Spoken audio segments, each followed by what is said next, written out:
আমাদের অনন্য স্টোরি সকল প্রকার পার্ট গল্প দেখতে আমাদের চ্যানেলটি সাবস্ক্রাইব করে পাশে থাকা বেল আইকনটিতে ক্লিক করে অল নোটিফিকেশন অন করে দিন। কথা বলছেন না কেন? সত্যি করে বলুন না কি হয়েছে। ছাড়ুন আমায়, আমি দেখব। কথা বলতে বলতে আরিয়ার অক্ষিদয়ে আবারও জলরাশি এসে ভিড় জমায়। টুপ করে আফরানের বুকের উপর দুফোঁটা জল গড়িয়ে পড়ে। প্লিজ প্লিজ ছাড়ুন না, আমি দেখব কোথায় লেগেছে আপনার, বলুন না। আফরান এবার ডিস্টার্ব ফিল করে নিম্ন আওয়াজে বলল, চুপ। কথাটা বলে আবারও একটু নড়ে চড়ে আরিয়ার গলার ডান সাইডে চুলগুলোতে আবারও মুখ গুজে ভালোভাবে। এবার আরিয়া নিজের শরীরে আফরানের গরম নিঃশ্বাসের হালকা অনুভব করে। আরিয়ার শরীর অনবদ্য পরিস্থিতিতেও কেঁপে ওঠে। বুঝতে বাকি নেই সাইকো লোকটা নিশ্চয়ই অসময়ে তার মাঝে ডুবে যেতে চাচ্ছে, অথবা এভাবেই থাকতে চাচ্ছে। দেখুন আপনি। আফরান নিজের অবস্থায় থেকে তর্জনী আঙুলটি আরিয়ার ঠোঁটের ওপর রাখে। আরিয়ার গলা শুকিয়ে আসছে বারবার, এর মধ্যেই কয়েকবার শুকনো ঢোক গিলে ফেলে। আফরানের প্রগাঢ় অনুভূতির রৌদ্র তাপ, শরীরের মৃদু স্পর্শ আরিয়ার কাছে এই মুহূর্তে যেমন বিষাদময় লাগছে, অন্যদিকে আবার পাগলামো মনে হচ্ছে এক প্রকার। আরিয়াকে চুপ থাকতে দেখে ঠোঁটের ওপর থেকে হাত সরিয়ে নেয় আফরান। আরিয়ার গালের এক পাশ রক্তে ভিজে আসছে। আরিয়ার বুঝতে বাকি নেই নিশ্চয় বুকের পা সাইডটায় আঘাত পেয়েছে, কিন্তু দেখতে পাচ্ছে না এসব এখন। মনটা ব্যাকুল হয়ে উঠছে বারবার। চোখের জলে এবার আফরানের বুকে ভিজে উঠেছে রক্তের সাথে সংমিশ্রণ হয়ে ডার্ক লাল কালারটা টকটকে লাল হচ্ছে। শুনুন না প্লিজ, কি হয়েছে আপনার? কার সাথে আবার হাতাহাতি হয়েছে বলুন না। আরিয়ার শ্বাস বারংবার থেমে আসছে। বিষয়টা খেয়াল করে আরিয়াকে ছেড়ে দিয়ে বুক থেকে মাথা তুলে আরিয়ার গালে দৃষ্টি দিতেই বিরক্ত নিয়ে নিজের বুকের দিকে তাকিয়ে আবারও অসহ্যকর বিরক্ত প্রকাশ করে বলল, তেমন কিছু না, একটুখানি। এটুকু বলতেই আরিয়া উতলা কণ্ঠে ক্ষত জায়গায় একপাশে হাত রেখে বলে উঠল, কিভাবে এখানে এতটা কেটে গিয়েছে? কখন হয়েছে? এখনো এত রক্ত কেন ঝরছে? কে মেরেছে আপনাকে বলুন না। আরিয়ার এমন মরিয়া হয়ে কথা বলার ধরনটাও আফরানের কাছে বেশ ভালো লেগেছে। বউ সত্যি তাকে নিয়েও খুব চিন্তা করে, এটা ভাবতেই একরাশ ভালো লাগায় ছুঁয়ে যায় আফরানের হৃদয়। আফরান এক দৃষ্টিতে আরিয়ার সে বিচলিত হওয়ার রিয়াকশনগুলো দেখে যাচ্ছে। আফরানের থেকে কোনো উত্তর না পেয়ে সময় নষ্ট না করে আফরানের দুহাত ধরে টেনে খাটের উপর বসিয়ে চোখের জল এক হাতে মুছে আবারও বলতে লাগলো, কি হয়েছে? কথা বলছেন না কেন? এবারও আফরানের কোনো উত্তর আসলো না, তাই এখানে না দাঁড়িয়ে থেকে ফার্স্ট এইড বক্সটা নিয়ে এসে আফরানের অপর পাশে বসে ওপর থেকে রক্তটা মুছতে মুছতে আবারও জিজ্ঞেস করতে লাগলো, আপনি এমন কেন? আমি কিছু জিজ্ঞেস করলে উত্তর দিন না কেন? এভাবে এতটা ক্ষত, কতগুলো দাগ বসেছে এখানটায়, কষ্ট হচ্ছে না আপনার? কিভাবে এতটা সহ্য করে থাকেন? বলেছি না সবকিছু ছেড়ে দিয়ে চলে আসতে, লাগবে না এমন কাজ যেটাতে আপনাকে এতটা আঘাত পেতে হয়। ওই সব মানুষের মাঝ থেকে বেরিয়ে আসুন না প্লিজ। চাচা জানেরও ভালো উন্নত মানের কোম্পানি আছে, ওসব ছেড়ে চলে আসুন না। আফরান উত্তর না দিয়েও নিজেও বক্স থেকে একটু তুলা নিয়ে আলিয়ার গালে লাগে থাকা রক্ত প্রবাহ মুছে দিল। বড্ড বেমানান লাগছে ওই ইনোসেন্ট মুখায়বে লাল রক্তটা। আরিয়া চোখের জল আটকাতে চেয়েও পারছে না, বারবার চেয়েও পারছে না। বুক থেকে পিঠ অব্দি ব্যান্ডেজ টেনে বেঁধে দিতে লাগলো। কখন আঘাত পেয়েছেন? এতটা বেপরোয়া কেন? শরীরে জখম দেখেও কিছু করেননি কেন? কতটা রক্ত ঝরেছে এতক্ষণে বুঝতে পারছেন? দেখুন, আপনার এসব সহ্য করার ক্ষমতা থাকতে পারে, কিন্তু আপনাকে এসব অবস্থায় দেখতে আমার মোটেও ভালো লাগে না, বলে দিচ্ছি। একদম সহ্য করতে পারি না আমি এসব। তখন তুমি আমার কথা মতো আমার কাছে আসলে এসব হতো না। ঠিক বুঝলাম না। খুব দেখতে ইচ্ছে হচ্ছিল যে তোমার স্পর্শ পেতে তীব্র ইচ্ছে হচ্ছিল। নিজেকে বড্ড বেহায়া মনে হয়েছিল। খুব ডাকার পরেও যখন আসলে না, তখন আর সহ্য করতে পারিনি। আরিয়া চমকিয়ে উঠে কিছুটা, হকচকিয়ে ব্যান্ডেজটা বাঁধা শেষ করেই আফরানের সামনে বসে উতলা কণ্ঠে প্রশ্ন তুলল, আপনি কি বলতে চাচ্ছেন? সহ্য করতে পারেননি মানে কি? এটা আপনি নিজে করেছেন তাই না? তার মানে আপনাকে কেউ আঘাত করেনি, আপনি নিজেই। এটুকু বলতেই গলায় দলা পাকিয়ে আটকে যায়। পরের শব্দগুলো না চাইতেও গড়াগড়িয়ে বুক বয়ে যায় সিক্ত নয়নের অশ্রু। পলকহীন চোখে তাকিয়ে আছে আফরানের চোখে, নিজের মতো অশ্রু সমূহ প্রবাহ হচ্ছে। জামার অগ্রভাগ ভিজে গেছে এতক্ষণের কান্নাতে। আফরান বউকে এমন করে পলকহীন তাকিয়ে থাকতে দেখে বুঝল এই চোখে অভিযোগের বিশাল সাগর বানিয়েছে, তাই তো এমন করে কান্না করছে। কিন্তু এই মুহূর্তে চোখের জলটুকু সহ্য করতে পারছে না, তাই একটু হাসি এনে ডান হাতে আরিয়ার চোখের জল মুছে দিতে চাইল। কিন্তু আরিয়ার এই ব্যবহারটা এই মুহূর্তে আশা করেনি আফরান, তাই কপাল কুঁচকায়। আফরান আরিয়ার চোখের জল মোছার জন্য হাত বাড়াতেই আরিয়া আফরানের সামনে থেকে একটু পিছিয়ে গিয়ে বলে ওঠে, একদম টাচ করবেন না আমায় আপনি, কখনো ভালো হওয়ার নয়, বুঝে গিয়েছি আমি। ভেবেছিলাম অন্তত আমার জন্য হলেও অনেক কিছু স্যাক্রিফাইস করে মানিয়ে চলবেন, কিন্তু এখন তো দেখছি মাত্রাতিরিক্ত বেশি করছেন। লাগবে না আপনার স্পর্শ, যে স্পর্শে নিজেকে অপরাধী মনে হবে আমার।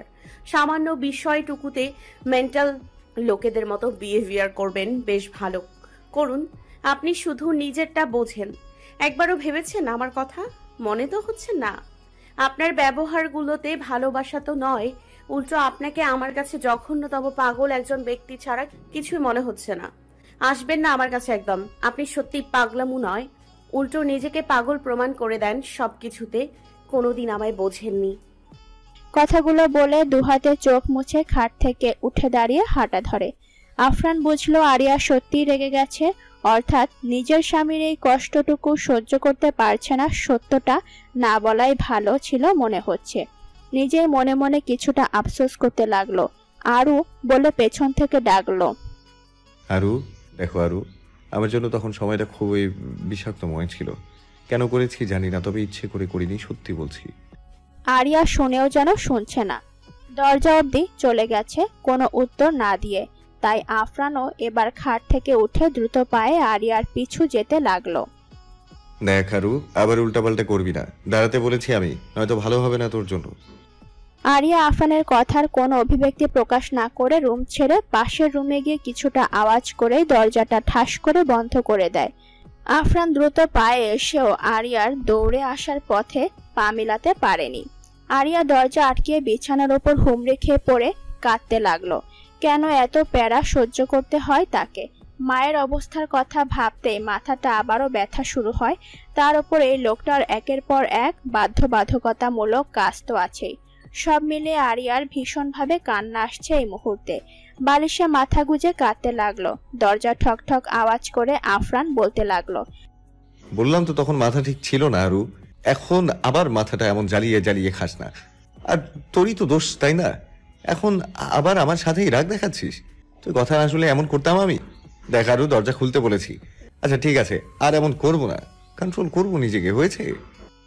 প্রায় আধ ঘন্টার মতো ধৈর্য নিয়ে আফরান এভাবে বিভিন্ন রকম কথা বলে মানাতে চেয়েছে আরিয়াকে, কিন্তু ভেতর থেকে আরিয়ার গুনগুন কান্নার আওয়াজ ছাড়া কিছুই আসেনি।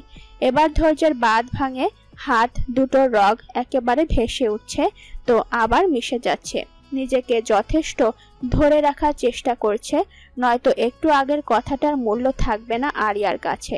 তাই এখনো অবধি গলার আওয়াজ স্বাভাবিক আছে। এবার আর না ডেকে সোজা কথা বলতে লাগলো। ঠিক আছে, এভাবেই থাক, লাগবে না তোর দরজা খোলা। তবে শোন, আমি এখানেই দাঁড়িয়ে থাকবো। বলেছি যখন ধৈর্য ধরবো তাহলে ওটা আমি করবই, কিন্তু এমন রাগ করে থাকলে কিন্তু আমি গ্যারেন্টি দিতে পারছি না কতক্ষণ নিজেকে আটকাতে পারবো। তখন কি করবো তোর আইডিয়া নেই আরু। ঠিক দ্বিপ্রহরের সময় আরিয়ার ঘুমটা ভাঙে, সেটাও বারান্দার ওপাশ থেকে গুঞ্জনের আওয়াজ পেয়ে। লম্বা ঘুম হয়েছে, এক কথায় বলা যায় আজ সূর্যের আলোতেও আরিয়ার ঘুম ভাঙাতে পারেনি। রাতে কান্না করতে করতে কখন ঘুমিয়ে গিয়েছিল বুঝতে পারেনি।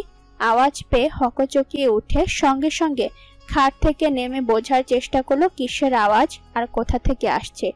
দিক বুঝে নিয়ে বারান্দায় গিয়ে নিচে তাকাতেই দেখে বাড়ির সকল লোকজন আস্তে ধীরে আসছে। পাশের 2-3টা ফ্ল্যাটের মানুষও জড়ো হয়েছে। আরিয়ার বুঝতে বাকি নেই, সবাই ফিরে এসেছে মাকে নিয়ে। তার মানে সত্যি বলছিলেন আমাকে সান্ত্বনা দিতে নয়। চটজলদি বেলকনি ছেড়ে নিজের রুমের দরজাটা খুলে দিতেই আকস্মিক পায়ের উপর মনে হলো 60 থেকে 70 কেজি ওজনের বিশাল পাথর এসে পড়েছে। আরিয়া না বুঝেই একটু ভয়ে আ করে চেঁচিয়ে ওঠে। মুহূর্তে লক্ষ্য করে আফরান নিজের বাম হাতের কনুইয়ে ঘষতে ঘষতে উঠতে উঠতে বলল, এখন তো নিজেই ছিলে দিয়েছিস, আর আমি করলেই দোষ? তোরটা দোষ নেই। ও, একটু বলে তো দরজাটা খুলতে পারতি। আরিয়া আশ্চর্য হয়ে আফরানের দিকে তাকায়। তার বুঝতে বাকি নেই নিশ্চয়ই সারা রাত এখানে দরজায় হেলান দিয়ে ঘুমিয়েছে। আপনি আপনি এখানেই ছিলেন সারা রাত? আফরান কপাল কুঁচকে বলল, তা কোথায় থাকবো? ভেতরে জায়গা দিয়েছিস? আরিয়ার আবারও মনে হয় রাগ হলো। এই লোকটার কাজকর্ম মোটেও তার পছন্দ না। এতটা পাগলপান কিভাবে হয় এই লোকটা? তাই বলে এখানে থাকবেন? যা ইচ্ছে করুন, এখন সামনে থেকে সরুন, কথা নেই আপনার সাথে আমার। আবারও এমন করছিস? দেখ আরু, আমি কিন্তু বলেছি ধৈর্য ধরবো, তাই তোর কপাল ভালো দরজাটা ভেঙে দিইনি। হোয়াট? আপনি বসে বসে দরজা ভাঙার প্ল্যান বানিয়েছিলেন? আপনি যে কতটা ওভার! এটুকু বলতেই ঠিক হলরুম থেকে জাফরের কণ্ঠ কানে ভেসে আসতেই আরিয়া আর কথা না বাড়িয়ে দ্রুত উদ্বিগ্ন হয়ে হন্তদন্ত হয়ে পাশ কেটে চলে যায়। আফরান কপাল কুঁচকে পেছন থেকে আরিয়ার চলে যাওয়ার দৃশ্যটুকুতে তাকিয়ে থাকে। চীনা থেকে ভালো ডক্টর না ডাকলেই মনে হয় ভালো হতো। এত জলদি আসতে পারতো না। সব সময় আমাদের মাঝে এই ফ্যামিলিটা না ঢুকলে হয় না, যত সব। কথাটা দাঁতে দাঁত পিষিয়ে বলে নিজের রুমের দিকে চলে যায় আফরান। পাশ থেকে সামিরা রহিমা বেগমকে ছোট হাত পাখা দিয়ে ধীরে ধীরে বাতাস দিচ্ছে। যদিও এসি চালু করাই আছে, তবুও মুখের উপর গরম ভাব যেন না পড়ে ডক্টর বলে দিয়েছে। পুরো মুখে ব্যান্ডেজে বাঁধা, থুতনি থেকে নিয়ে কপাল অবধি। কয়েক সপ্তাহ সময় পর এটা খোলা হবে। ডান হাতের আঙুল থেকে শুরু করে কবজির ওপর অবধি ব্যান্ডেজে বাধাকৃত আছে, তবে সেটাও চীনের স্পেশাল আলগা চামড়ায় হাতে সেলানো হয়েছে। এই হাতের এই অংশটুকুতে কখনো চাপ প্রয়োগ করা যাবে না, তবে চোখ দুটির নিশ্চয়তা নেই, সেটা পরে বোঝা যাবে। মুখের আসল চামড়াও গলে গিয়েছে, তাই অন্য বিশেষ কেমিক্যাল ইউজ করে জোড়া দেওয়া হয়েছে আগের মতন। আরিয়া দৌড়ে এসে সবার মাঝে মাকে দেখেই জড়িয়ে নিয়ে কান্না জড়িত কণ্ঠে বলতে লাগলো, একদম চিন্তা করবে না, তোমার কিছু হবে না মা, সব ঠিক হয়ে যাবে। আরিয়ার ভেতরটা দুমড়ে মুচড়ে যাচ্ছে, মায়ের চেহারাটুকু দেখতে পাচ্ছে না। রহিমা বেগম যেটুকু শক্তি আছে সেটুকু তা খরচ করে দুহাত তুলে আরিয়ার পিঠ জড়িয়ে ধরল। হয়তো অনেক কিছু বলতে চেয়েও পারছে না, হাত জোড়া কাঁপছে রহিমা বেগমের, শরীর ঠান্ডা হয়ে আসছে। আপাতত কারো মন মানসিকতায় ভালো নেই, তার উপর সারা রাতে নির্ঘুম চোখ, শরীর ক্লান্ততায় ছেয়ে আছে সবারই। রহিমা বেগমকে তার নিজ রুমে নিয়ে গিয়েছে আরিয়া। তার মায়ের পাশে বসে হাত পাখা দিয়ে ধীর স্থির ভাবে বাতাস দিচ্ছে, আর চোখ জোড়া ভিজে যাচ্ছে বারবার। হসপিটালে কি কি হয়েছে সবটাই শুনেছে আরিয়া। ডক্টর কি কি বলেছে সে অনুযায়ী মায়ের সেবা করতে চায়। রহিমা বেগম এক হাতে আরিয়ার বা হাতটি ধরে রেখেছে আলতোভাবে। গতকাল থেকে কারোরই ঠিকভাবে খাওয়া দাওয়া হয়নি এখন অবধি। আজ হলুদ হওয়ার কথা ছিল, এটা পাড়া প্রতিবেশী আত্মীয় স্বজন সকলেরই জানা, আর কেন সেটা বন্ধ হয়ে গিয়েছে সেটাও কারো অজানা নয়। ক্লান্ত শরীরটা নিয়ে গা এলিয়ে দিয়ে মাত্রই আখিদয় বন্ধ করেছিল আয়ুষ, তার মাঝেই সামিরা দরজায় কড়া নাড়ে। আয়ুষ শোয়া থেকে একবার দরজার দিকে তাকিয়ে মুচকি হেসে বলে, এসো। সামিরা ভেতরে এসে আয়ুষকে উদ্দেশ্য করে বলে, শরীর খুব ক্লান্ত? আয়ুষ নিজের অবস্থায় থেকে প্রতি উত্তরে বলল, একটু। আচ্ছা ঠিক আছে, তাহলে আপনি ঘুমান। কথাটা বলে সামিরা চলে যাওয়ার প্রস্তুতি নিতেই আয়ুষ বলে ওঠে, যেটা বলতে এসেছিস বলে যা। সামিরা আয়ুষের দিকে তাকিয়ে একবার ঢোক গিলে বলল, কেউ তো খাবার খায়নি, মানে বাড়ির যে অবস্থা এখন রান্না করাটাও সম্ভব না। বলছিলাম যে যদি কিছু খাবার বাহির থেকে।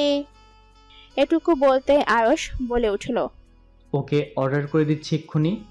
সামিরা দুদিকে মাথা দুলিয়ে আবারও চলে যেতে নেয়। আসলে সামিরা একটু আনকমফোর্টেবল ফিল করছে আয়ুষের সাথে কথা বলতে। রাতে তো চিন্তায় গ্রাস করেছিল সবকিছু, তাই এত কিছু খেয়াল ছিল না কারোরই। পেছন থেকে আয়ুষ ডেকে বলল, এখানে আস একটু।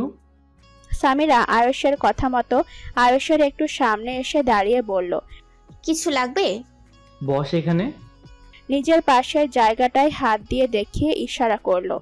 মামা মাথা ব্যথা? প্রচুর টিপে দিবি? আয়ুষের দুর্বল গলার নিম্ন আওয়াজটা কখন থেকেই সামিরা খেয়াল করছে, হয়তো বড্ড বেশি ক্লান্ত উনি।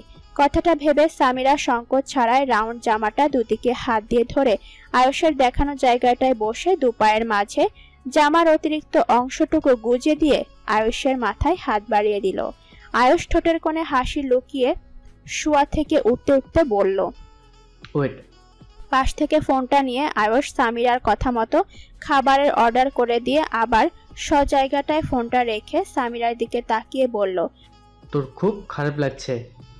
না, আপনি ঘুমান, আমি টিপে দিচ্ছি। লাগবে না, আমি তো এমনি বললাম তোকে এখানে আনার জন্য। কথাটা বলে আয়ুষ দুষ্টু হাসল। আয়ুষের এমন কথায় সামিরা কিছুটা হাসফাস করে চোখ অন্যদিকে ফিরিয়ে নিয়ে বলল, ঠিক আছে, তাহলে আমি যাচ্ছি। সামিরার কথা শেষ হওয়ার সঙ্গে সঙ্গে আয়ুষ বলে উঠল, আশরাফের সাথে তোর এত কিসের কথাবার্তা? আয়ুষের কথাটা গায়ে ছ করে উঠল। ঠিক কি বলতে চাচ্ছেন আপনি? শুনলাম ওটার সাথে ভবিষ্যৎ।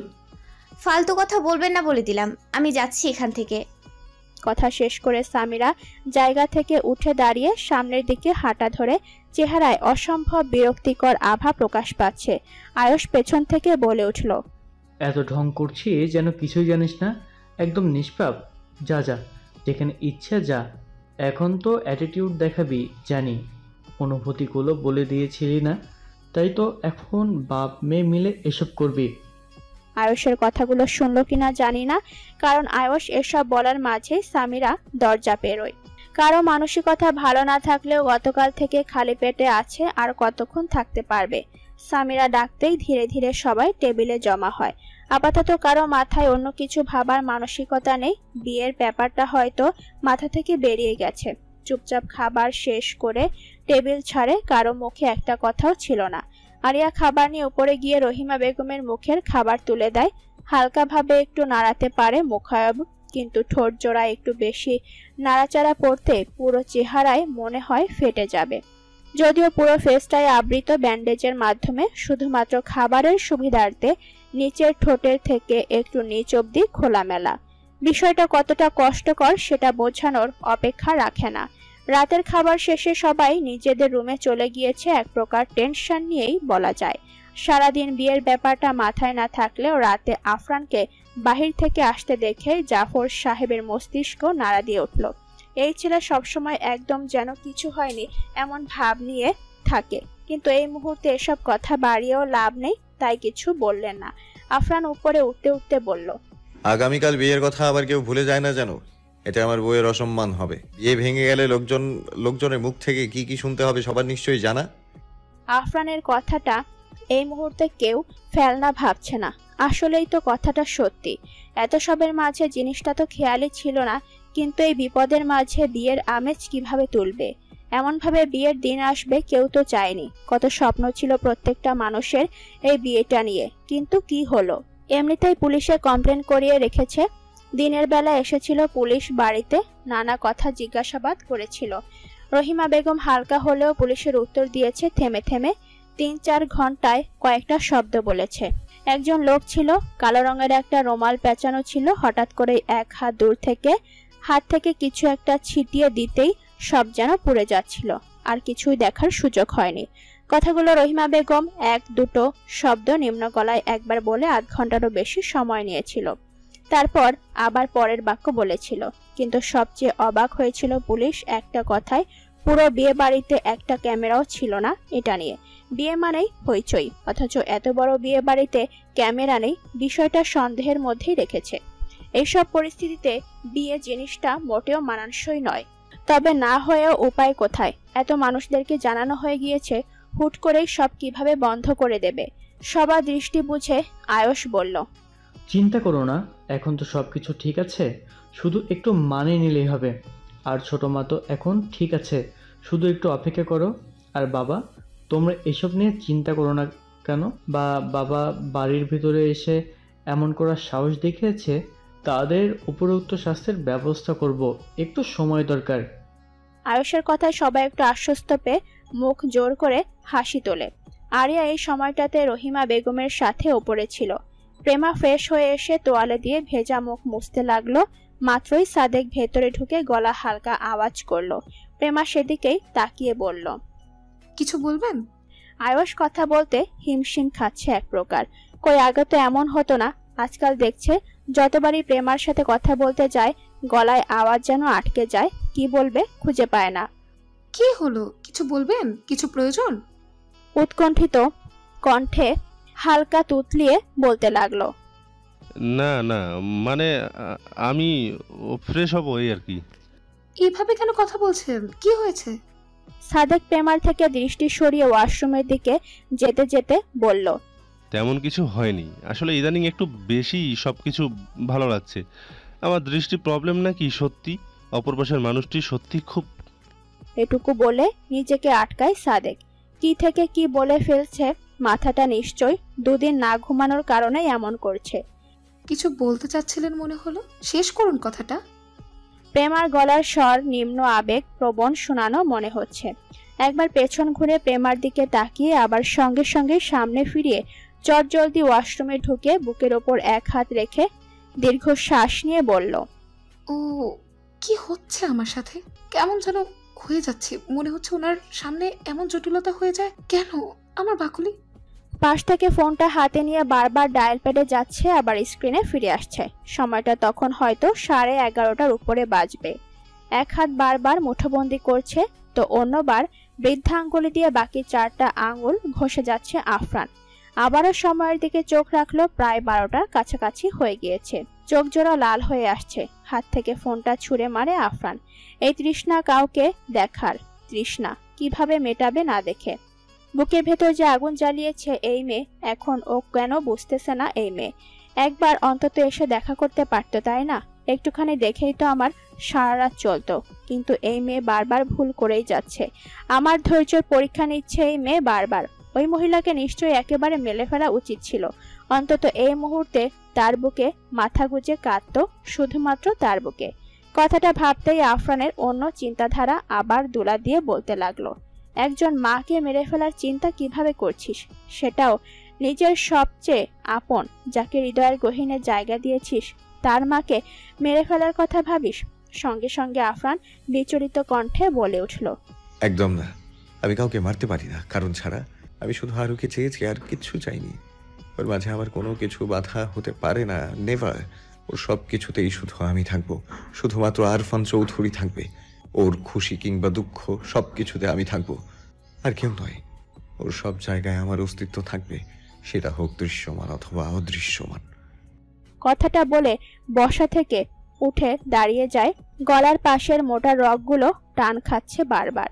রুম থেকে বেরিয়ে সোজা ঠিক সেই রুমটার সামনে গেল। যতটা রাগ নিয়ে গিয়েছিল মুহূর্তেই সব উধাও, তবে কপাল কুঁচকে এখনো তাকিয়ে আছে। নিজ বিছানায় ঘুমিয়ে আছে আরু। কি সুন্দর সেই মুখশ্রী। দরজা খোলা, লাইট অন রেখে ঘুমিয়ে গিয়েছে। আফরান ধীর পায়ে ভেতরে ঢুকে আরিয়ার কাছে গিয়ে পা ঝুলিয়ে খাটের একপাশে বসে মুখে হালকা শব্দে হেসে ডান হাতে আরিয়ার মাথায় হাত রেখে বলল, এখনো রাগ করে আছো? ঠিক আছে, আমার কোনো সমস্যা নেই। যদি গতকালকের মতো রাগটা আমার উপর স্থির থাকে, আমাদের মাঝে অন্য কাউকে নিয়ে না আসো, তবে কালকের মতোই মৃত্যু পর্যন্ত ওভাবে নিজেকে নিয়ন্ত্রণ করে অপেক্ষা করতে থাকবো। কিন্তু এটা তুমি ঠিক করনি, নিজের রাগটা আমার উপর প্রাধান্য দিয়ে। কথাটা বলে আফরান আরিয়ার কপালে ঠোঁট ছোঁয়ায়। সকালবেলা ঘুম থেকে উঠে নিজের বিয়ের কথা শুনে প্রচন্ড বিরক্ত হয় আরিয়া। এটা কোন ধরনের ইয়ার্কি? মায়ের এই অবস্থা রেখে সে কিভাবে বিয়ের পিড়িতে বসবেন? এটা কেমন ডিসিশন? জাফর সাহেবকে মুখ ফুলিয়ে বলল, চাচা যান, বলছিলাম কি এখন না হলে হয় না? মানে বলতে চাচ্ছিলাম যে মায়ের এই অবস্থাতে কিভাবে। চিন্তা করো না মামুনি, রহিমা সুস্থ হয়ে যাবে দেখিও। আর দেখো লোকজন আসতে শুরু করে দিয়েছে। তাছাড়া এই শেষ মুহূর্তে এসে সবটা বন্ধ করা যায় না। কিন্তু চাচা। এটুকু বলতে জাফর বলল, কোনো কিন্তু নয় মামুনি, এছাড়া কিছু করার নেই। জাফরের কথার উপরে আরিয়া কিছু বলতে পারল না। জাফর সাহেব আর কিছু না, আরিয়া রুম ছাড়ে। সবকিছু বিরক্ত লাগছে। সকালবেলা ঘুমটা ভাঙিয়ে সামিরা কথাটা শুনিয়ে তার মধ্যে জাফর এসেছে আরিয়াকে বুঝিয়েছে। জাফর চলে যাওয়ার পর মাথায় একটা কথা এসেছে, ওনাকে বললে নিশ্চয় উনি সবটা ঠিক করে দেবেন। কথাটা ভেবেই চট করে খাট থেকে নেমে রুম থেকে বেরোতেই অবাক হয় এত সবের মাঝেও বিয়েবাড়ির ডেকোরেশন দেখে। পুরো বাড়ি কাঁচা সতেজ, বেলি, রজনী, লাল গোলাপ, সাদা গোলাপ, গাঁদা ফুলের সৌরভে মোমো করছে। প্রত্যেকটা কর্নারে, প্রতিটা রেলিং এর কোনো সাইড বাকি নেই।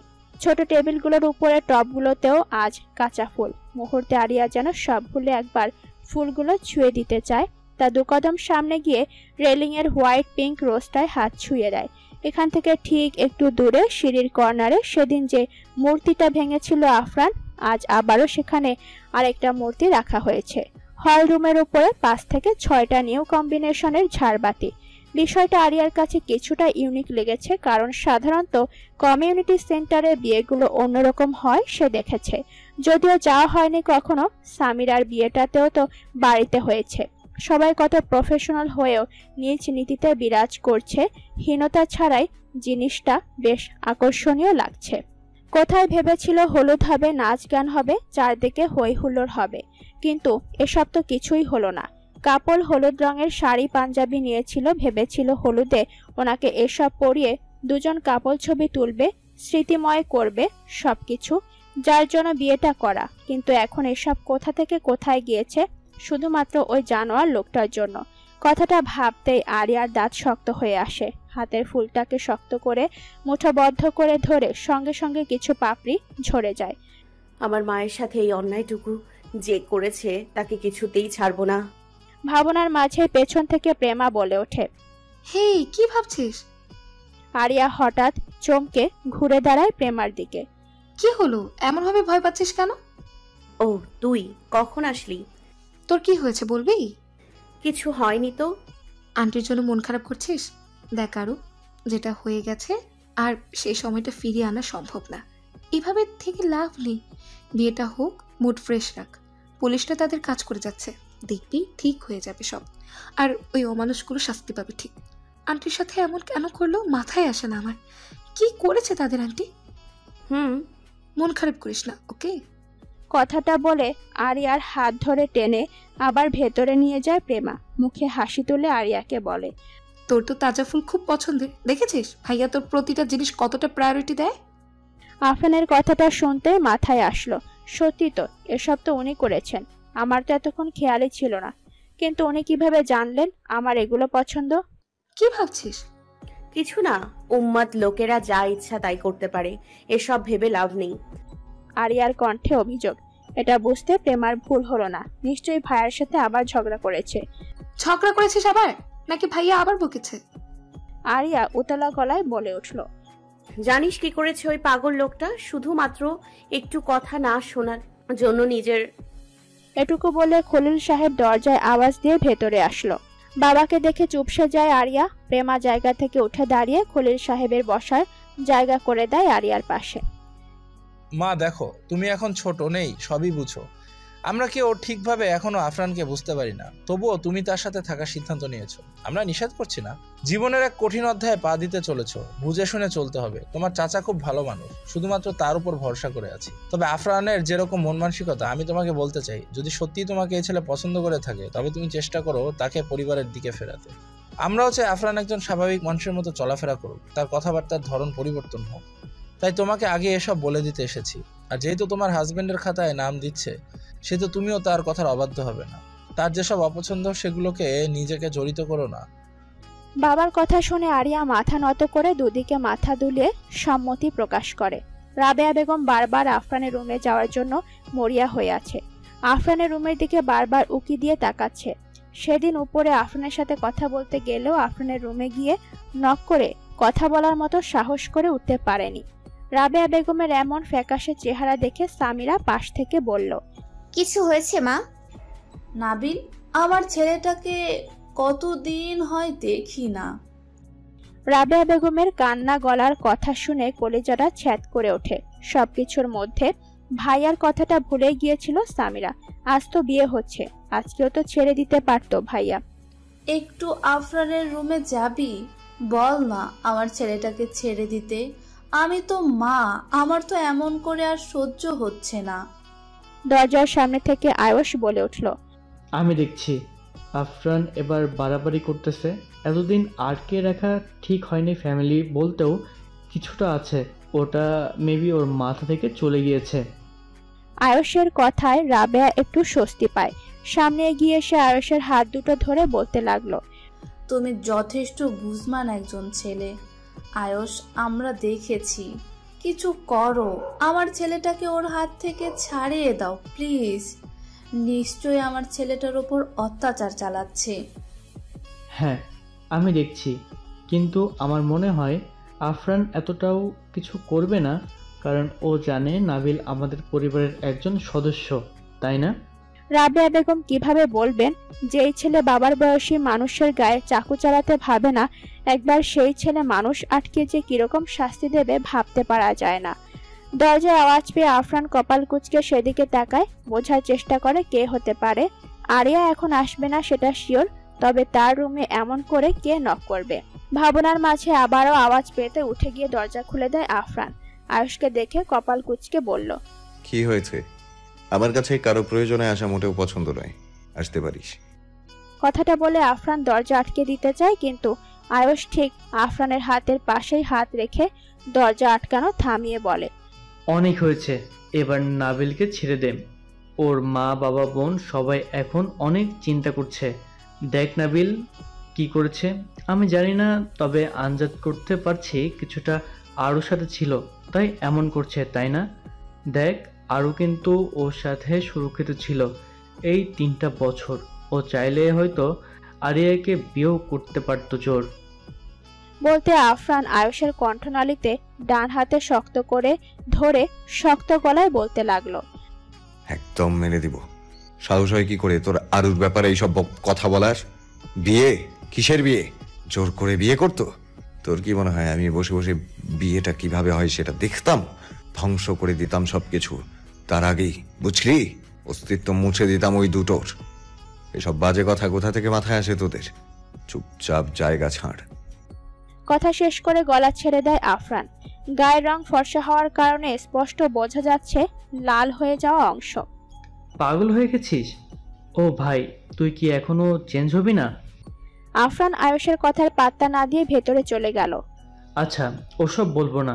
নাবিল ঠিক আছে তো ওটা বল, অন্তত খবরটা তো দিতে পারিস। শুনলে নিতে পারবি না। আয়ুষ একবার ঢোক গেলে বলল, কি করেছিস? মেরে দিয়েছিস? আফরান ডোন্ট কেয়ার ভাব নিয়ে খাটের উপরে বসে বাঁকা হেসে বলল, হাত পা শরীর থেকে আলাদা করে দিয়েছি, সাথে জিব্বাতে সযত্নে ব্লেড বসিয়ে দিয়ে এসেছি। বিশ্বাস কর, জিব্বা কিন্তু কেটে দেয়নি। যেই মুখ দিয়ে 3টা বছর মিথ্যে বলে আরুর সাথে কথা বলেছে, সেটার অবশ্যই শাস্তি পাওয়া উচিত, তাই না?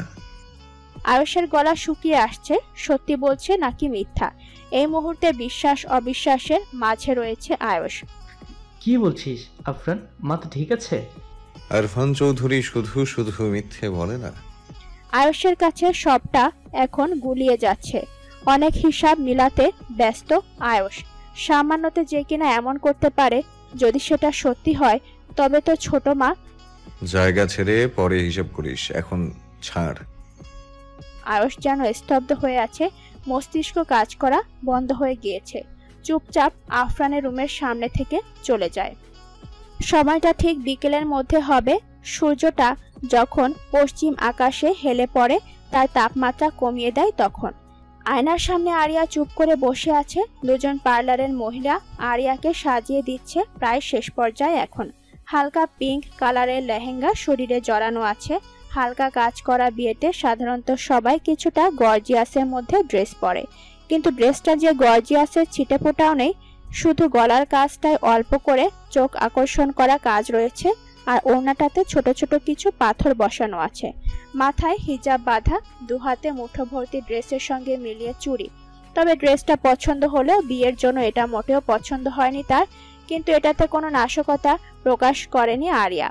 নীল রঙের সেই সামিরার পছন্দের ক্রয়কৃত লেহেঙ্গাটা প্রেমার শরীরে। সাদেক মাত্র গোসল সেরে বের হয়েছে, কাঁধের একপাশে টাওয়াল রাখা।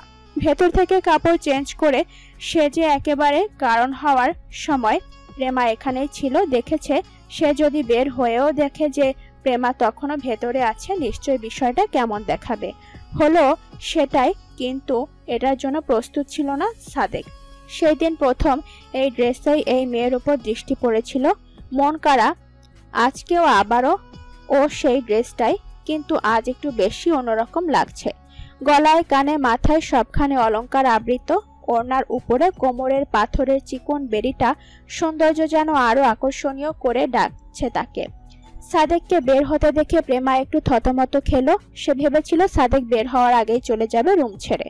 হাত থেকে ছোট পাথরের ক্লিপটা চট করে মাথায় গুজে নিয়ে বলল, আপনি রেডি হয়ে নিন, আমি আসছি। সাদেক প্রেমার দিকে তাকিয়ে হাসতে হাসতে বলল, আমার তেমন কোনো কাজ নেই, তুমি চাইলে শেষ করতে পারো, সমস্যা নেই। শেষ আমার? আজ যেন চাইলেও চোখ সরাতে পারছে না প্রেমার ওপর থেকে। শরীরটা যেন কারো ভারী হয়ে আসছে। মাত্রই তো গোসল করে আসলাম, তবুও শরীরটা গরম হয়ে আসছে কেন? সাদেকের দৃষ্টিতে ভীষণ রকমের আসক্তির ঘোর প্রকাশ পাচ্ছে। চোখ জোড়া আগে থেকে কেমন যেন নেশালো হয়ে গিয়েছে। চিবুকের নিচ বরাবর কণ্ঠনালীর ভাসমান হাড়টাতে প্রেমার দৃষ্টি বার কয়েক ঢোক গিলেছে সাদেক আসতে আসতে। কিছুদিন ধরেই লক্ষ্য করছিল প্রেমার প্রতি সাদেকের হালকা আসক্তি। বারবার কথা বলার চেষ্টা, দূর থেকে তাকে লক্ষ্য করা, এসব কিছুই লক্ষ্য করেছে প্রেমা।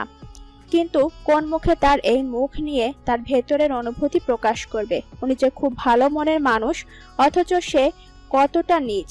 বিয়ের আগে পরিবারের সম্মান নিয়ে খেলেছে সে, যার দরুন আজও ঠিকভাবে মুখ দেখাতে পারে না। কিন্তু উনি তো সম্পূর্ণ উদার মনের একজন মানুষ।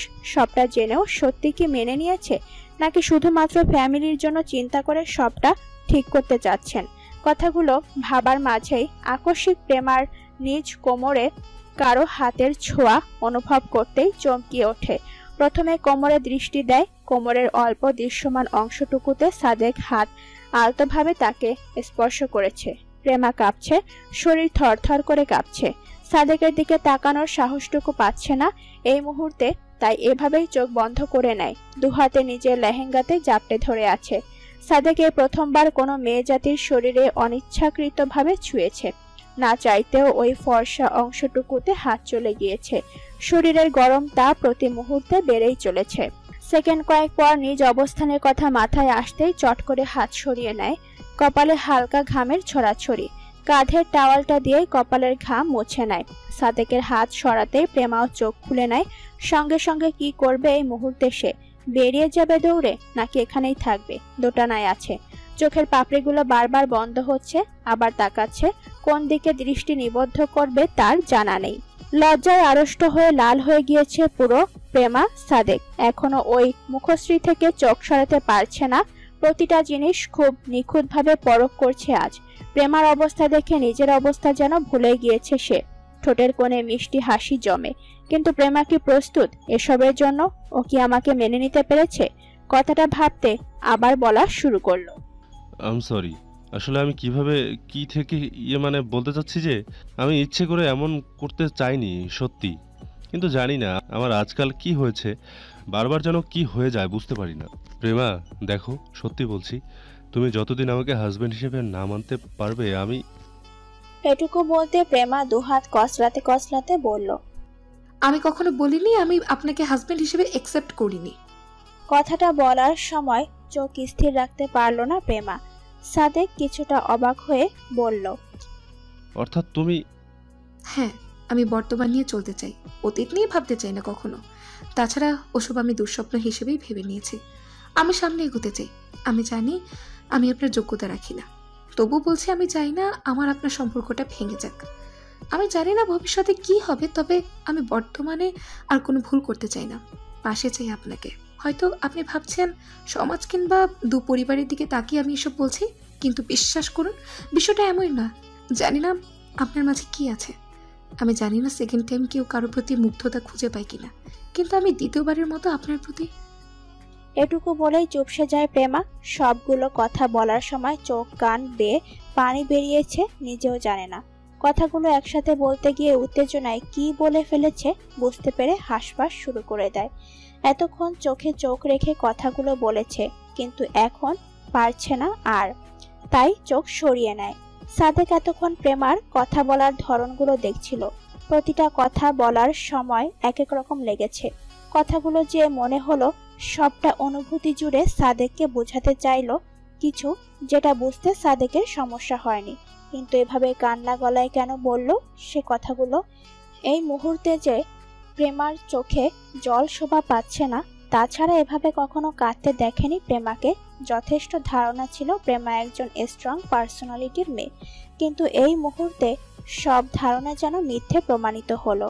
কথাগুলো ভাবা শেষ করে 2 সেকেন্ড সময় নিল না প্রেমার। অশ্রু মাখা গাল দুটো দুহাতে আলতো আকারে ধরে ভেজা গালে পরপর দুটো চুমু খেয়ে বলল, হে এভাবে কাঁদছো কেন? প্রেমা চমকিয়ে উঠে সাদেকের দিকে তাকায়। হঠাৎ করেই কি হলো বোঝার চেষ্টা করলো। এটাই সত্যি ছিল। প্রেমার এমন প্রশ্নযুক্ত চাহনি দেখে সাদেক এবার কিছুটা ঝুঁকে ঠিক গলার নিচে প্রগাঢ় চুমু বসায়।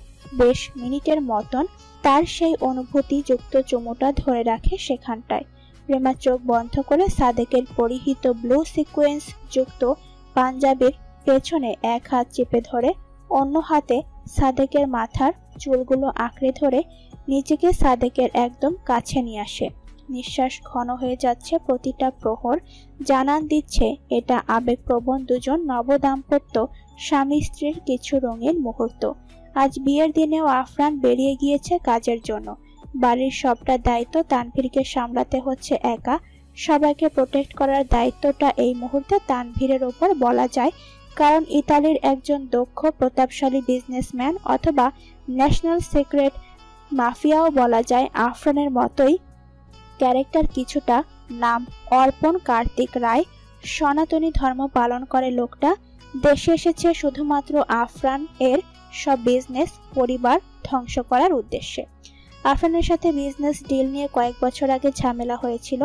সেখান থেকেই শত্রুতা নিয়ে পিছু নিয়ে এই পর্যন্ত এসেছে। একমাত্র উদ্দেশ্য আদৃত আফরান চৌধুরীর অস্তিত্ব ছিন্ন ভিন্ন করে তবেই সে ক্ষান্ত হবে। সবাই এই মুহূর্তে ঠিক আরিয়ার চারদিকে ঘিরে আছে। সবার মুখে একটাই কথা, ওই ছেলে আজকের দিনটাতে এমন হেয়ালি করছে কেন? অথচ আকাশে রাত নেমে তারার মেলা প্রকাশিত হয়েছে। প্রায় ঘন্টাখানেক হয়ে যাবে আরিয়া এভাবে বসে আছে। জাফর সাহেব আয়ুষ এই পর্যন্ত কয়েক হাজার কল দিয়েছে। এমনকি তানভীরও আজ অসহ্য হয়েছে আফরানের কাজে। অথচ আফরানের কোনো হদিস পাওয়া যাচ্ছে না এখনো। সবার অগোচিত কথায় আরিয়া হাজারটা অভিযোগ এঁকে দিয়েছে আফরানের ওপর। এই পর্যন্ত এতগুলো কথা আর হজম করতে পারছে না আরিয়া। কিভাবে এতটা উদাসীন হতে পারলেন উনি, সেটাও আজকের এই দিনে। চোখের কোণে জল নামে আরিয়ার। অথচ সে সবার সামনে কাঁদতে চাচ্ছে না, তবুও যেন মনের কথাগুলো শুনে নিয়ে চোখজোড়া নিজ গতিতে থাকছে না। প্রবল বেগে নেমে আসছে অশ্রুধারা। লোকজনের গুঞ্জন কিছুতেই আর নিতে পারছে না আরিয়া। হঠাৎ করে উঠে দাঁড়িয়ে গেল সবার মাঝে। পাশ থেকে সামিরা আস্তে করে বলল, কি হয়েছে? একটু ধৈর্য ধর ভাইয়া, এক্ষুনি চলে আসবে। জাফর সাহেব আরিয়ার দিকে তাকিয়ে কিছু বলার মতো পেলেন না। খলিল সাহেব জাফরকে বলল, ভাইজান এসব কি হচ্ছে? আমার মেয়েটাকে যদি ওই ছেলে বিয়ে না করার ছিল, তবে কেন গতকাল বিয়ের কথাটা নিজেই বলেছিল? তুমি চিন্তা করো না, আমি দেখছি। কথাটা বলে খলিল সাহেবকে আশ্বাস দিয়ে ফোনটা আবারও অন করে আফরানের নাম্বারটা ডায়াল করলো। আরিয়া জায়গা থেকে নেমে সবার মাঝ থেকে হাঁটা শুরু করলো। এতে যেন আরো বেশি মহিলাদের আওয়াজ ভেসে আসতে লাগলো। এক হাতে চোখে জল মুছে কারো কথায় কর্ণপাত না করে চলে যেতে লাগলো। আকস্মিক পেছন থেকে কেউ আরিয়ার বাম হাতটি ধরে উল্টো ঘুরিয়ে আগের জায়গায় নিয়ে যেতে লাগলো। আরিয়া আহ শব্দ করে লোকটির দিকে তাকিয়ে যেন আরো এক সমুদ্র অভিমানী গলায় বলতে লাগলো, ছাড়ুন বলছি, থাকবো না আমি আপনার সাথে। আমি বিয়ে করব না, হাত ছাড়ুন আমার। আফরান কোনো কথা না বলে আরিয়াকে টেনে নিয়ে গিয়ে আগের জায়গায় বসিয়ে কাজী সাহেবকে বলতে লাগলো, শুরু করুন। পুরো বাড়ি যেখানে এতক্ষণ গুঞ্জনে ভরপুর ছিল, তেমনি এই মুহূর্তে ততটাই নিস্তব্ধ হয়ে আছে। কখন আসলো এই ছেলে? এসেই আবার শুরু করে দিয়েছে নিজের ক্যারেক্টার দেখানো। যদিও কথাগুলো সবাই পেটের ভেতরে রেখেছে, মুখে বলার সাহস আছে নাকি কারো? আরিয়া আফরানের হাত থেকে নিজের হাত ছাড়ানোর জন্য অন্য হাতে আফরানের হাত সরাতে ব্যস্ত হয়ে গেল। কিন্তু এত জোরে ধরেছে যে 2 হাত দিয়েও কোনো লাভ হচ্ছে না ছাড়ানো। বললাম তো আমাকে ছেড়ে দিন, আপনি আপনার কাজেই থাকুন, লাগবে না আপনার এমন বিয়ে। আফরান আরিয়ার দিকে এখনো একবারও চোখ রাখেনি। আফরান কর্কশ কণ্ঠে বলল, আর একটা কথা বলবি তো এখানেই পুঁতে দিব। চুপ থাকতে বলেছি তোকে। যা ইচ্ছে করুন, কিন্তু আপনাকে আমি বিয়ে করব না, যেতে দিন আমায়। আফরান বিরক্ত হয়ে কাজীকে আবারও বললে, কি বলেছি শোনেননি? স্যার, ম্যাডাম তো রাজি নয়, তাইলে কিভাবে বিয়ে দেব? বিয়ের জন্য দুজনকেই সম্মতি থাকতে হবে। কেউ একজন রাজি না হলে। এটুকু বলতে আফরান লোকটাকে ধমকিয়ে বলল, একদম প্যাচাল পারিস না, যেটা বললাম সেটা কর, নয়তো এখান থেকে ভালোভাবে ফিরতে পারবি না, বলে দিলাম। কথাটা বলে তানভীরের দিকে তাকায়। তানভীর কিছুটা ভয় পেয়ে কাজীকে বলল। লোকটা ভয়ে কেঁপে উঠে বিয়ের জন্য যা যা পড়তে হয় ওসব পড়া শুরু করলো, অর্থাৎ কিছু আরবি বাক্য মুখে বলতে লাগলো। দেখলেন কি বলল? আমি সম্মতি না দিলে বিয়ে হবে না। এখন কি করবেন আপনি? ছেড়ে দিন আমাকে, একদম জোর করবেন না, বলে দিলাম। আমাকে মানুষদের দিয়ে কথা শুনিয়েছেন আপনি, আপনার সাথে আমার কথা নেই। কে কি বলেছে? আফরান এর শক্ত কণ্ঠ। আরিয়ার বুঝতে বাকি নেই লোকটা আবারও রেগে গিয়েছে, তাই নিজের নেগা কানা বন্ধ করে বলল, কেউ কিছু বলেনি তো, আপনি দেরি করছিলেন তাই আমি। আরিয়ার কথা শেষ করতে না দিয়ে তানভীরের দিকে তাকিয়ে প্রশ্নটা আবার প্রয়োগ করে, আসলে স্যারকে কি বলবে? সবাই তো আত্মীয় স্বজন, এছাড়া কেউ নেই। তানভীরের কথায় আফরান কিছুটা শান্ত হয়। কাজী সাহেব এবার আফরানের দিকে ভীত দৃষ্টি দিয়ে বলল, আপনার কাবিনের ব্যাপারে কিছু তো এখানে উল্লেখ নেই, কি বলবো? ওটা বাদ, ওটা আমি করে নিয়েছি, আসল কাজ করুন। এটাই তো আসল স্যার। আবারও ধমকিয়ে বলল, বলেছি না ওটা আমার একান্ত ব্যাপার, আমার কাছে আছে, ওটা বাদে যা যা বাকি ওসব বলেন।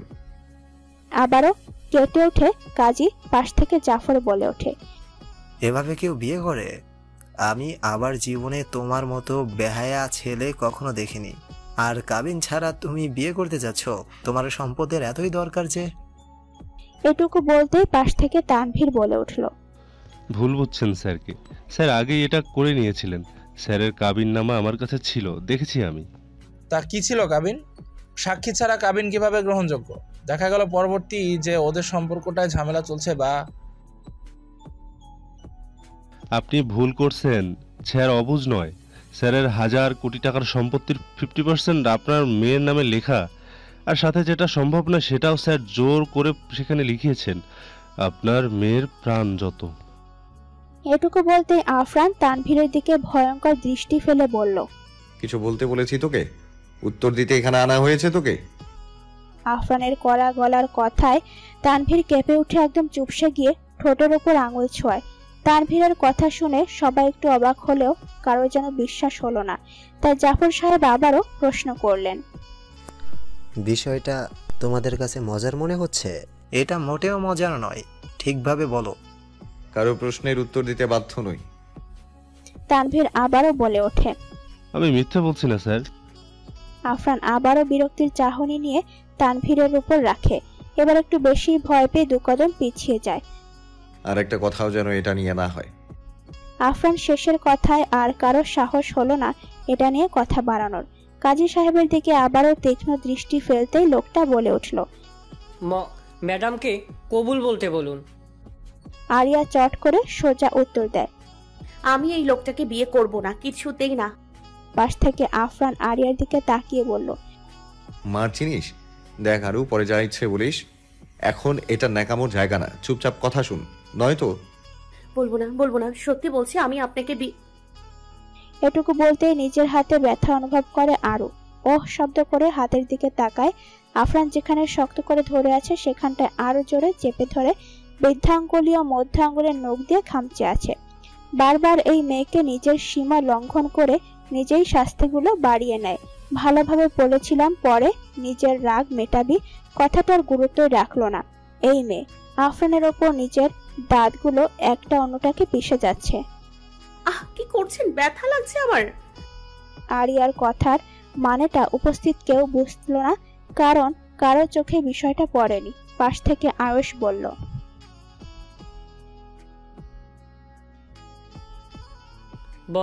বলুন ম্যাডাম। আরিয়া আফরানের দিকে তাকিয়ে, আফরান কাজী সাহেবের হাতের ডায়েরিটার দিকে তাকিয়ে আছে। ঘাড়ের রগগুলো ভাসমান, পরনে সাদা রঙের কোট প্যান্ট, কিন্তু মাঝের ছোট পাথরের বোতামটা ছাড়ানো, হয়তো আস্তে আস্তে পড়েছে। এগুলো তাই সময় পায়নি অথবা খেয়াল করেনি। সব টানতে আবার হালকা কারুকাজের ছাপ বসানো, যেটা জায়গাটাকে আরেকটু সুন্দর করে তুলেছে। হাতে আজ ঘড়ি নেই, সাদা আর গোল্ড কালারের মিক্স একটা চিকন ব্রেসলেট। কিন্তু আজ এসবে আরিয়া মোটেও আকৃষ্ট হবার নয় এই লোকটার প্রতি। সবসময় নিজের কাজ আগে, করব না বিয়ে, থাকবো না ওনার সাথে।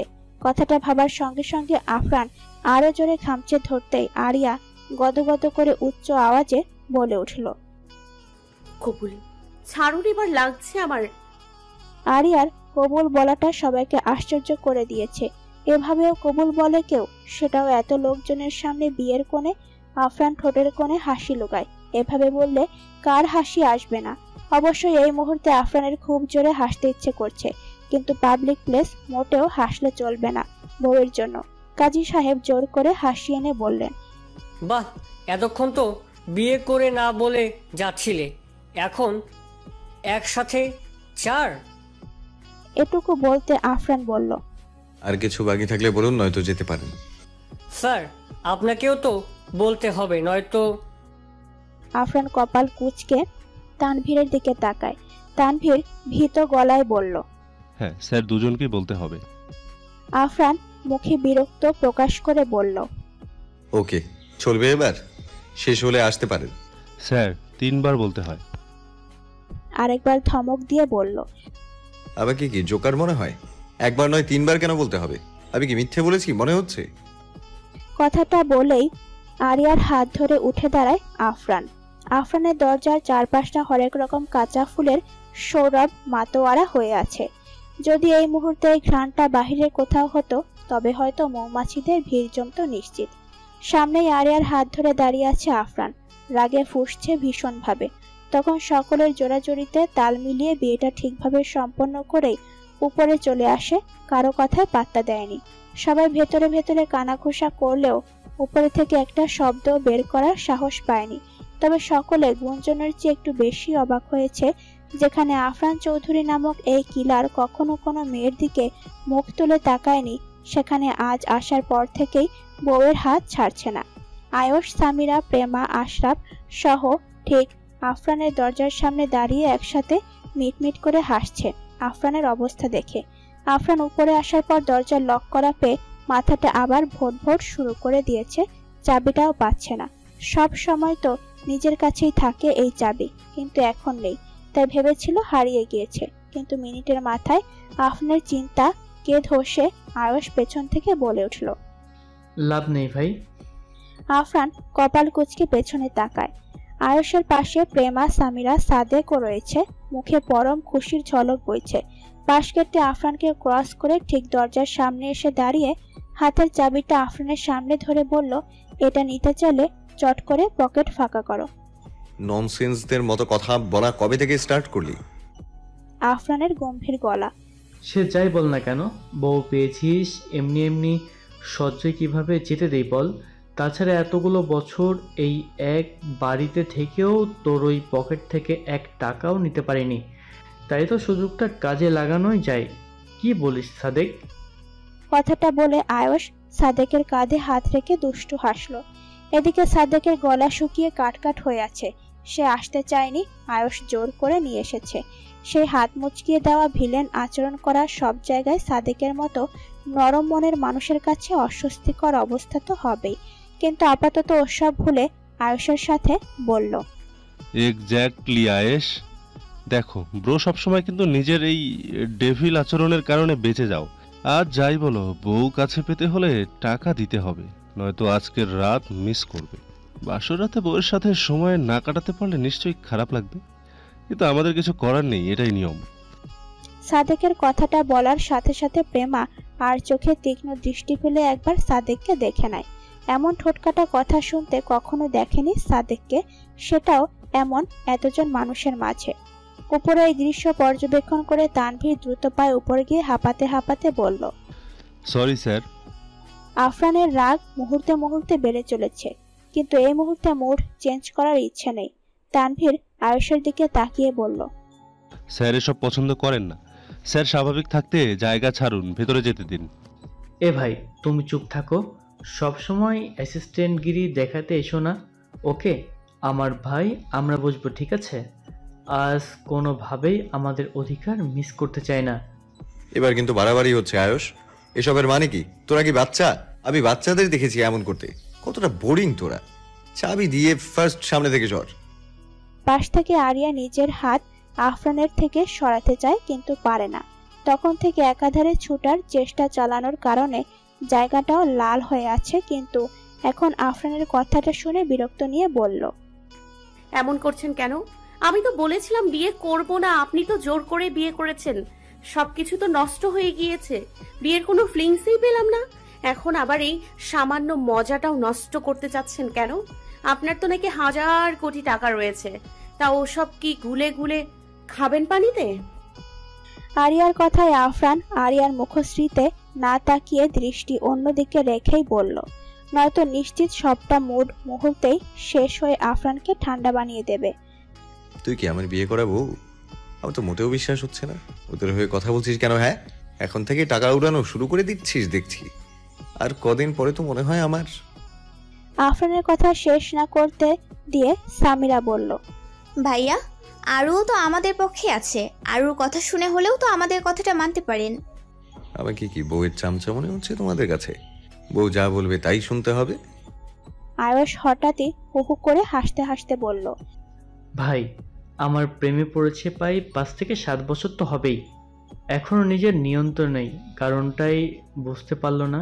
সে যাই হোক, শোন, ফার্স্ট বের কর টাকা, নয়তো কিন্তু সত্যিই আজ চাবি পাবে না। এখানেই বউ নিয়ে থাকতে হবে। আয়ুষের সাথে স্বর মিলিয়ে আরিয়া বলল, একদম রাইট ভাইয়া, কিছু টাকা পকেট থেকে বের করতে পারছে না, এই তো দেখছি কিপ্টের উপরের। এটুকু বলতে আফরান আরিয়ার হাতটা আরেকটু শক্ত করে ধরল। এটাকে এক প্রকার খামচি বলা যায়। বলল, কত চাই? আয়ুষ এক হাত অন্য হাতের তালুতে মেরে বলল, এই তো লাইনে আসলি। আমরা আছি 4 জন, তার মানে তোর পকেট থেকে আমাদের হবে না। আই মিন চেক লাগবে, মোট 8 লাখ টাকা। চট করে দে, দে ফার্স্ট। আফরান বিস্মিত গলায় বলল, হোয়াট? পাগলামো বন্ধ কর, সামনে থেকে সর। তুই তো তখন বললি আমরা ছোট নেই, সব বড়দের মতোই বললাম, দিয়ে দে, নয়তো সত্যি আজ বয়স শোক মিস করবি। আয়ুষের কথাটা শুনে আরিয়া নাক কুচকে বলল, একদম বাজে কথা বলবে না ভাইয়া, এই লোকটার সাথে কে থাকবে? আমি ইম্পসিবল এটা। উনি ওনার টাকা পয়সা আর বিজনেস নিয়েই থাকুক।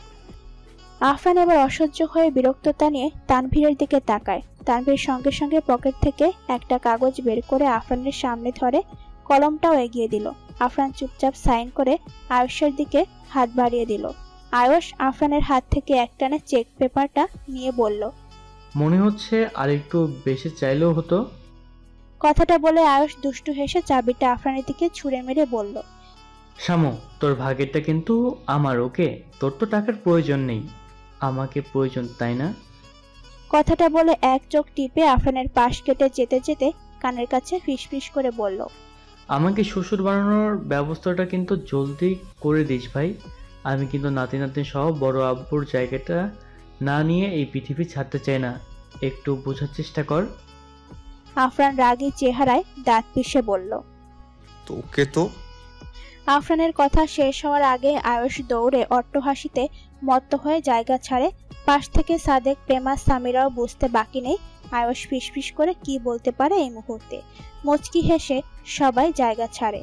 আফরান বিরক্ত হয়ে লক খুলে ভেতরে ঢুকে আরিয়াকে টেনে নিয়ে খাটের উপর ছুঁড়ে ফেলে। আরিয়া খাটের উপর হুমড়ি খেয়ে পড়ে। আফরানের দীর্ঘক্ষণের স্পর্শকাতর জায়গাতে ঘষতে ঘষতে চেঁচিয়ে বলে, আপনার কি বুদ্ধি জ্ঞান কিছু নেই? হ্যাঁ, আমার কি ব্যথা লাগে না? আশ্চর্য। আর বাড়ির মানুষদের কি চোখে পড়েনি? বাড়ি ভর্তি মানুষের সামনে নতুন বিয়ে করে এভাবে কেউ টেনে হেঁচড়ে নিয়ে আসে? হ্যাঁ, কোনো নিয়ম নেই নাকি? সব সময় নিজের মতো কেন করেন? অন্যের কথা তো একটু ভাবতে পারেন। আরিয়ার কথাগুলো পাত্তা না দিয়ে আফরান খাটের পাশের ছোট টুলের ওপর জগ থেকে পানি ঢেলে এক শ্বাসে সবটা শেষ করে স্বাভাবিক হয়। এতক্ষণ যেন দমটা বন্ধ হয়ে আসছিল। চারদিকে লোকজনের কাছে কেমন যেন নিজেকে বন্দি মনে হচ্ছিল, কিন্তু গ্লাসটা রাখতে যে কপাল কুচকায়। পাশেই এক গ্লাস দুধ রাখা, দেখা মাত্র হালকা শব্দে কেঁপে ওঠে। মুখের উপর ডান হাত মুঠো করে ধরে সঙ্গে সঙ্গে এতক্ষণে সবটা খেয়াল করলো আফরান। চারদিকে সুবাসিত ফুলের স্নিগ্ধ ঘ্রাণ। ভালোভাবে উঠে দাঁড়িয়ে নিজের রুমটার চারদিকে একবার চোখ বুলালো। খাটের চারপাশে কাঁচা ফুল ঝুলে আছে, বিভিন্ন প্রকৃতির ফুল। খাটের মাঝে লাল গোলাপের পাপড়ি দিয়ে বড় বড় করে লাভ তৈরি করা হয়েছে। আবার বালিশের ঠিক একটু নিচে দুটো মন কাড়া সাদা গোলাপি রঙের শাপলা ফুল রাখা, কি সুন্দরভাবে ফুটে আছে, একটুও নষ্ট হয়নি। বিছানার চাদরটা আজ নিউ কালেকশন, সাদার মাঝে গোলাপি রঙের ফুলের কাজ করা। কাঁচা ফুল আর চাদর যেন মিশে গিয়েছে, কোনটা আসল ফুল কোনটা চাদরে রঙিন করা হয়েছে সেটা বোঝার উপায় নেই। এসব কখন করেছে, কে করেছে, সাহস হয় কি করে না বলে আমার রুমে আসার? আয়েশ করেছে তাই না? ওটাকে তো আমি ভাবার মাঝে আরিয়া চেঁচিয়ে বলল। আফরান আরিয়ার গলা শুনে ভাবনা থেকে বের হয়ে পরিহিত কোটটা খুলে হাত নিয়ে সামনে হেঁটে গিয়ে কাবার্ড খুলে ঝুলিয়ে রাখা সোজা ওয়াশরুমে যেতে লাগলো। আরিয়া বিরক্ত কণ্ঠে বলল, আমার সাথে ভাব দেখাচ্ছেন, উত্তর দিচ্ছেন না কেন? আশ্চর্য তো। আফরান এবারও আরিয়ার কথা না শোনার মতো করেই ওয়াশরুমে ঢুকে গেল। নিজেকে বড্ড অপমানিত মনে হলো আরিয়ার কাছে।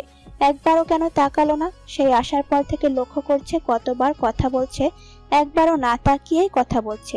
তাকে কি সুন্দর লাগছে না দেখতে? খারাপ দেখাচ্ছে এতটাই যে তাকানোর কোনো প্রয়োজনই মনে করছে না। আমাকে বিয়ের সাজে কেমন লাগছে দেখতে, এটাও তো একবার বলতে পারতেন। এমনিতেও তো সারাদিন ছিলেন না বাড়িতে, কতটা সময় দেরি করে এসেছে। আমার যে রাগ হচ্ছে উনি কি বুঝতে পারছেন না? আমি রাগ করলে ওনার কিছু যায় আসে না হয়তো। হ্যাঁ, এটাই হবে, থাকবো না আমি এখানে। কত কিছু ভেবেছিলাম আজকের জন্য, সব সময়ের মতো অন্তত আজকে ওনার থেকে কথা শুনতে হবে না। আচ্ছা, ওসব না হয় বাদই দিলাম, আমাকে অতটা সময় অপেক্ষা করিয়েছে বলে তো সরি বলতে পারতো তাই না? ওসব কিছুই তো করলো না, উল্টো আগের মতো ধমকাচ্ছে, আবার একবারও তাকাচ্ছে না। কথাটা ভাবতেই আরিয়ার ভেতরটা কেঁপে ওঠে, বিষণ্ণতায় ছেয়ে যায় তার কোমল হৃদয়খানা, চোখ ভিজে আসে মুহূর্তেই। তার মধ্যেই আফরান ফর্মাল ড্রেসে বের হয়ে এসে মুখ মুছতে মুছতে আয়নার সামনে দাঁড়ায়। আয়নার মধ্যে থেকে আর চোখে আরিয়ার দিকে তাকিয়ে আবার সঙ্গে সঙ্গে চোখ সরিয়ে ফেলে। বাম হাতের শার্টের ওপর দিয়ে বুকের হৃৎপিণ্ড বরাবর হাত রাখে। কতটা মারাত্মক এই মেয়ের রূপ দিয়েই তাকে গ্রাস করে ফেলে। এই গোলাপি রংটাতে কি হয়েছে এমন? সেই 4 বছর আগে এই রংটাতে পাতলা শাড়ি পরেছিল, যার রেশ আজও কাটিয়ে উঠতে পারেনি আফরান। সেদিন নিজেকে যথেষ্ট কন্ট্রোল করেছিল, আজকেও নিজেকে কন্ট্রোল করবে, কিন্তু আজ তো সেদিনের থেকে ভিন্ন, শতগুণ বেশি সুন্দর লাগছে। তাই তো ওই অভিমানী দৃষ্টিতে দৃষ্টি মিলিয়ে অভিমান ভাঙাতে ইচ্ছে হচ্ছে না।